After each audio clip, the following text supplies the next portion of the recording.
Assalamualaikum warahmatullahi wabarakatuh.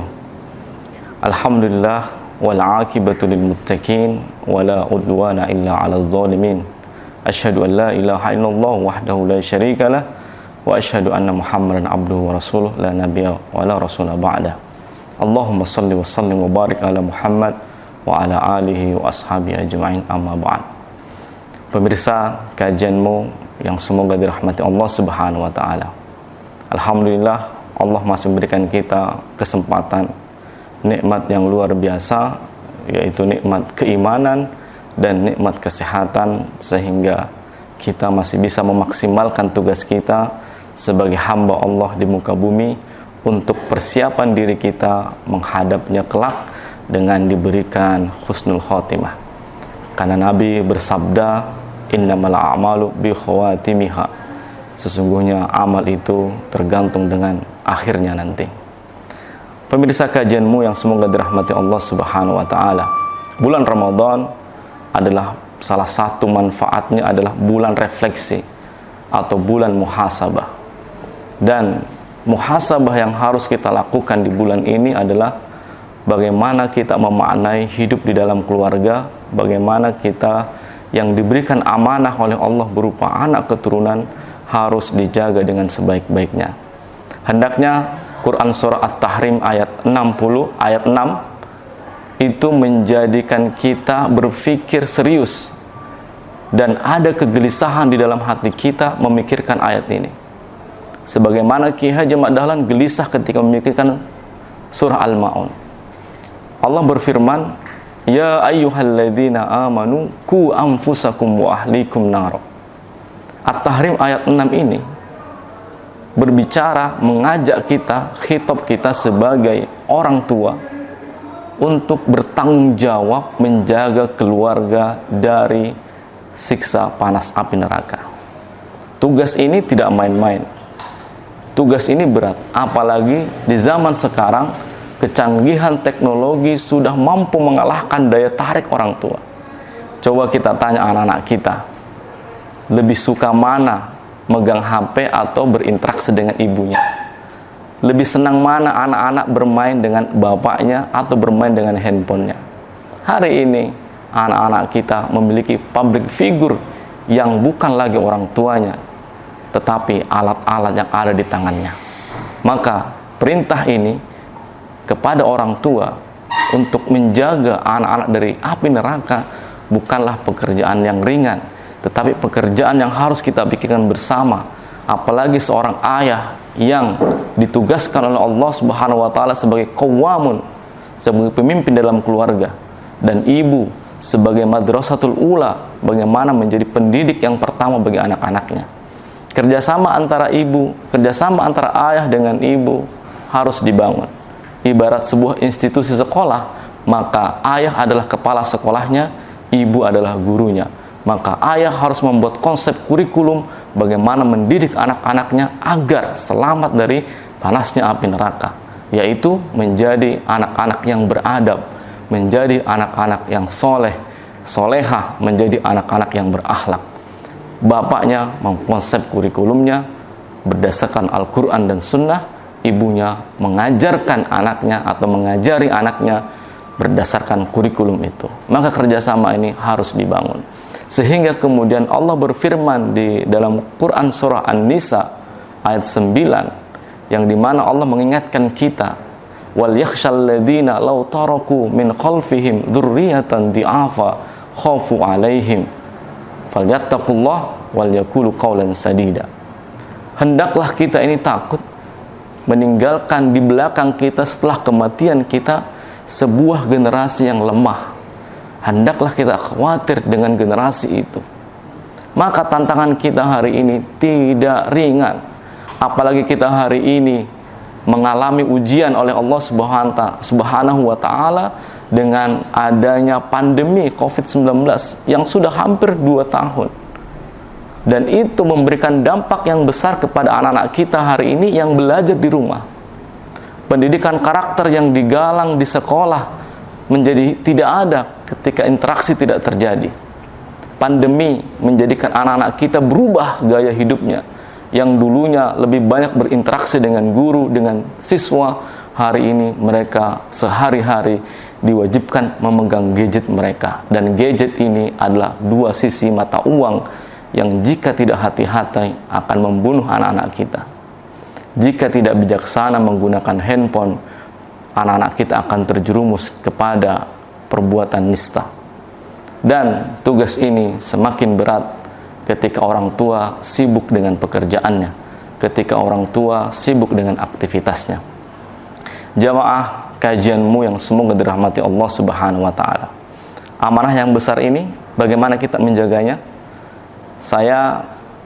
Mari kita buka dengan membaca buku yang ditulis oleh salah seorang penulis yang pakar dalam dunia pendidikan, yaitu Abdullah Nasiulwan, di dalam kitabnya yang berjudul Tarbiyatul Aulad fil Islam, yang diterjemahkan ke dalam bahasa Indonesia, Pendidikan Anak dalam Islam. Di jilid yang kedua, beliau menyampaikan ada 5 metode mendidik anak yang efektif dan berpengaruh. Dan mari kita jadikan kelima-limanya secara hierarki, kita pedomani di rumah kita masing-masing, agar anak-anak kita juga terarah dan mereka kelak akan berterima kasih kepada orang tuanya karena telah mendidik menjadi insan yang mulia, menjadi insan yang beradab kepada Allah, beradab kepada Rasulullah, dan beradab kepada manusia. Yang pertama adalah at-tarbiyatu bil qudwah. Abdullah Nasiulwan memberikan ranking yang pertama atau peringkat yang pertama, metode mengajar dengan memberikan contoh teladan yang baik. Maka tugas bapak, tugas ibu, tugas ayah dan bunda di rumah adalah bagaimana membangun institusi keluarga ini, rumah tangga ini, dengan menjadi contoh teladan yang pertama dan utama bagi anak-anak kita. Jangan sampai anak-anak kita kehilangan role model di dalam keluarga. Maka ayah harus menjadi contoh teladan yang baik.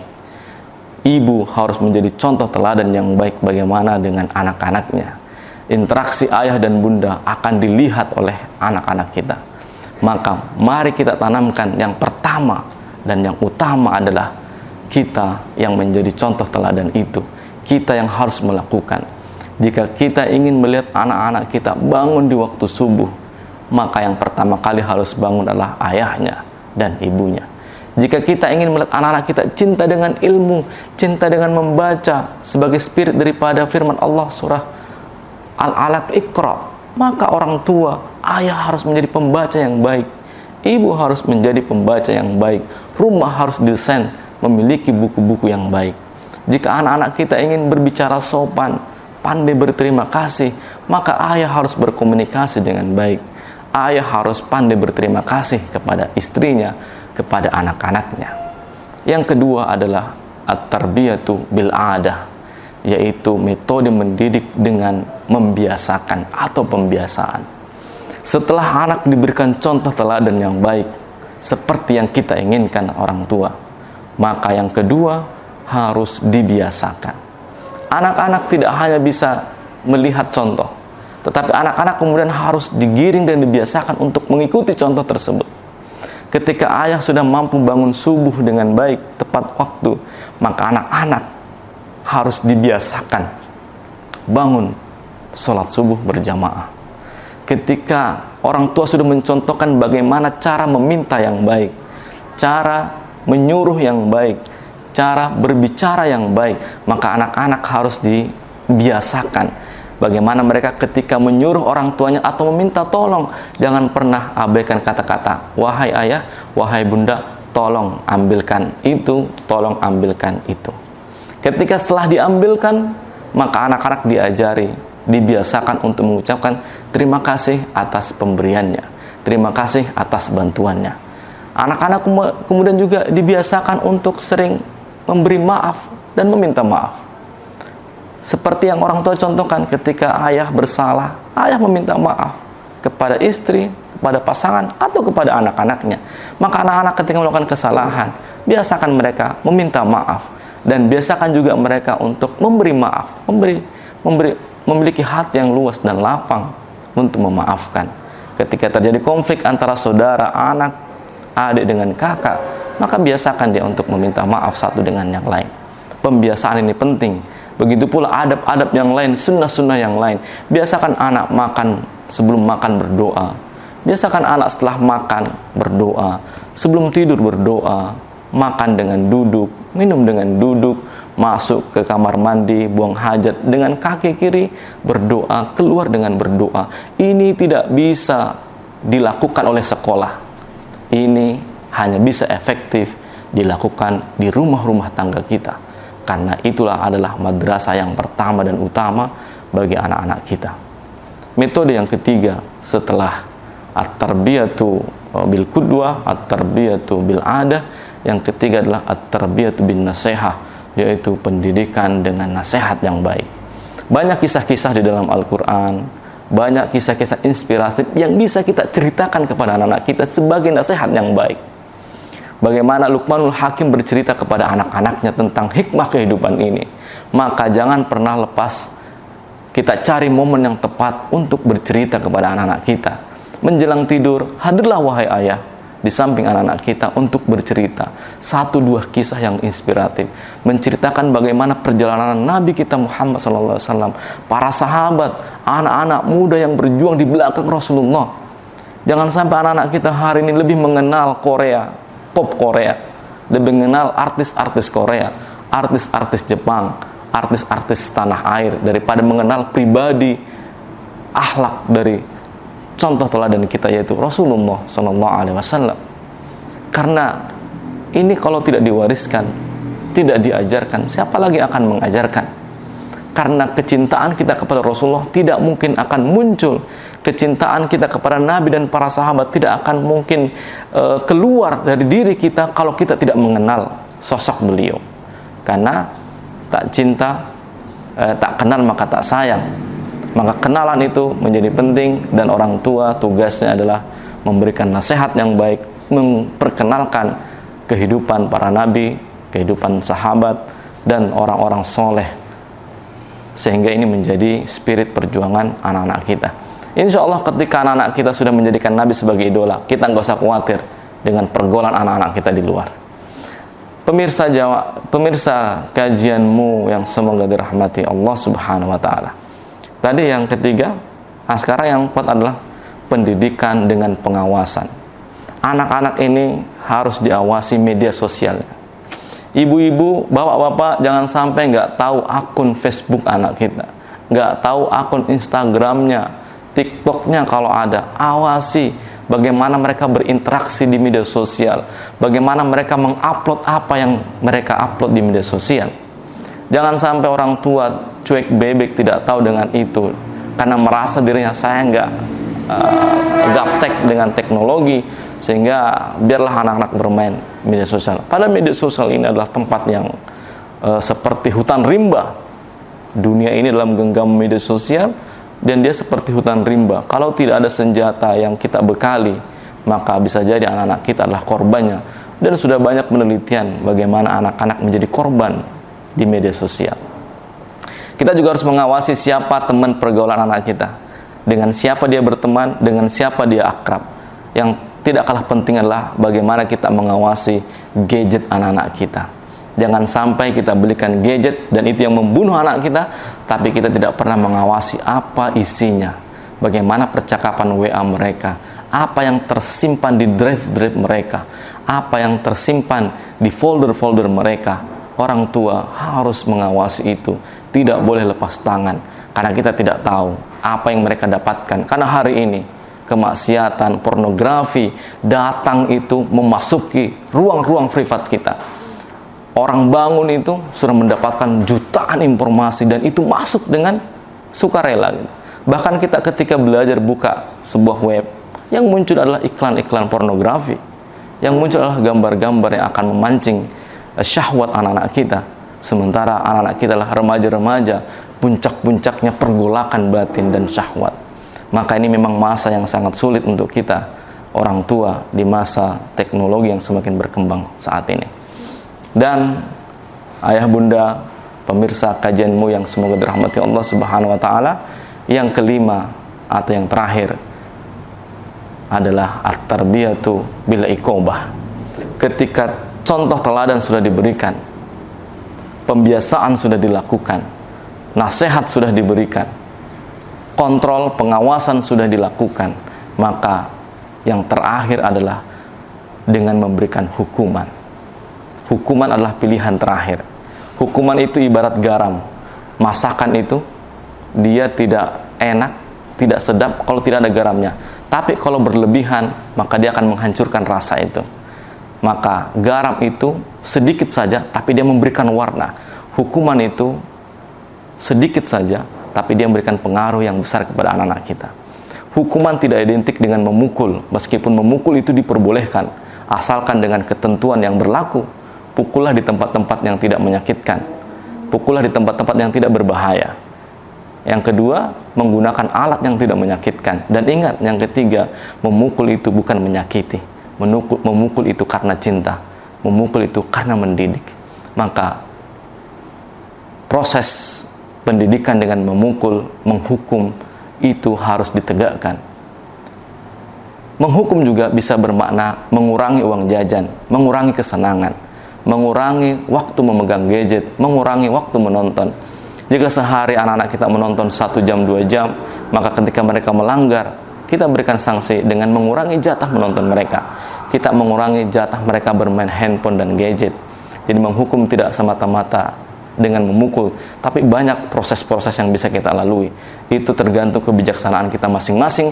Tetapi yang harus disadari bahwa anak-anak ini harus diberitahu bahwa kita memukul mereka atau kita menghukum mereka karena cinta, karena kita ingin selamat bersama-sama masuk surga dengan ayah, dengan bunda, dan seluruh anggota keluarga kita. Tentunya ini menjadi harapan bagi kita untuk bersama-sama membangun keluarga sakinah, mawaddah warahmah. Karena visi keluarga muslim yang harus dibangun adalah visi surga. Sejak bapak ibu semuanya melamar, ayah melamar pasangannya, maka sejak itu ayah dan bunda harus memiliki visi surga, bervisi surga, membangun keluarga, melahirkan keturunan yang baik, bervisi surga, membangun rumah, mencari lingkungan yang baik, semuanya bervisi surga, bervisi akhirat. Pemirsa kajian yang semoga dirahmati Allah Subhanahu wa taala. Hari ini 5 metode pendidikan yang berpengaruh, yang efektif, yang kami sadurkan dari kitab Tarbiyatul Aulad fil Islam, mari kita jadikan pedoman. Karena hari ini tugas itu tidak hanya berat, tapi tantangannya luar biasa banyak. Maka salah satu yang harus diperhatikan adalah bagaimana anak-anak kita ini tidak kehilangan sosok, salah satu dari 2 sosok. Jangan sampai anak-anak kita lebih banyak bersama ibunya tapi kehilangan sosok ayahnya, atau kehilangan sosok ibu lebih banyak bersama sosok ayahnya, atau kehilangan dua-duanya. Maka ayah dan bunda harus bekerja sama, terutama ayah. Jangan sampai anak-anak kita menjadi fatherless, anak-anak yang kehilangan sosok ayahnya. Yang menarik, saya membaca sebuah tesis yang ditulis oleh Sarah yang berjudul Hiwarul Aba Ma'al Abna fil Qur'anil Karim dan seterusnya. Itu bercerita tentang bagaimana dialog antara seorang ayah dengan anak-anaknya. Ditemukan di situ di 9 surah ada 17 dialog yang terjadi antara anak dengan orang tua. Dan 17 dialog ini kemudian 14 dialog itu antara ayah dengan anaknya, 2 dialog antara ibu dengan anaknya, dan 1 dialog antara ibu bapak dengan anaknya. Tentunya ini memberikan pelajaran, memberikan hikmah bahwa yang harus banyak berkomunikasi selain ibu, ayah. Jadi ayah harus pulang ke rumah, bapak harus pulang ke rumah dan lakukan komunikasi dengan anak-anaknya. Bangun komunikasi, karena Al-Quran banyak bercerita bagaimana Nabi Ibrahim berkomunikasi dengan putranya Ismail. Ada Nabi Ayub, ada orang tuanya Nabi Syuaib, ada kemudian Nabi Lut, ada Nabi Nuh. Bagaimana kemudian mereka berkomunikasi dengan putra-putranya. Ada kisah keluarga Luqmanul Hakim, ada keluarga Imran, rata-rata ayah berkisah, berdialog dengan hangat, dengan penuh cinta dan kasih sayang kepada anak-anaknya. Jangan sampai peran ini hilang. Ketika peran ini hilang, maka salah satu fungsi dari ayah akan hilang pada diri anak-anak kita. Maka para ayah dan bunda, amanah yang Allah berikan ini mari kita jaga dengan baik. Metode kita mengajari anak-anak kita hari ini harus dievaluasi. Jangan sampai kita salah mendidik anak-anak mereka. Orang tua harus membuka hati, membuka pikiran bahwa kita ini bukanlah Superman. Kita ini adalah manusia biasa yang kadang salah. Maka manusia yang bersalah adalah manusia yang mau mempelajari dirinya, kemudian mau belajar. Jangan sampai kita mendidik anak-anak kita hari ini menggunakan metode dengan cara orang-orang dulu mendidik kita. Kita dulu ini adalah produk dari ayah dan ibu kita. Tapi zaman yang kita hadapi hari ini tidak seperti zaman yang dihadapi oleh ayah dan bunda kita. Maka orang tua harus berbekal ilmu bagaimana mendidik anak-anak kita 50 tahun ke depan. Bagaimana mendidik anak-anak kita 20 tahun yang ke depan. Apa yang terjadi di zaman itu. Maka cara pandang orang tua harus mampu menembus itu. Maka itu semuanya hanya bisa dilakukan dengan cara belajar, dengan cara menjadi ayah dan bunda pembelajar. Jangan berhenti belajar karena itu perintah agama. Jangan berhenti menuntut ilmu karena itu perintah agama. Baik pemirsa kajianmu yang semoga dirahmati Allah Subhanahu wa taala. Anak-anakku semuanya, para pelajar, mari kita jadikan bulan Ramadan ini sebagai bulan refleksi. Mari kita jadikan rumah-rumah kita sebagai rumah-rumah pendidikan, rumah-rumah tarbiyah, madrasah-madrasah yang membangun keunggulan agama, umat, dan bangsa. Indonesia akan kuat berangkat dari rumah tangga yang kuat. Rumah tangga yang kuat adalah rumah tangga yang dibangun oleh visi surga oleh ayah dan bundanya.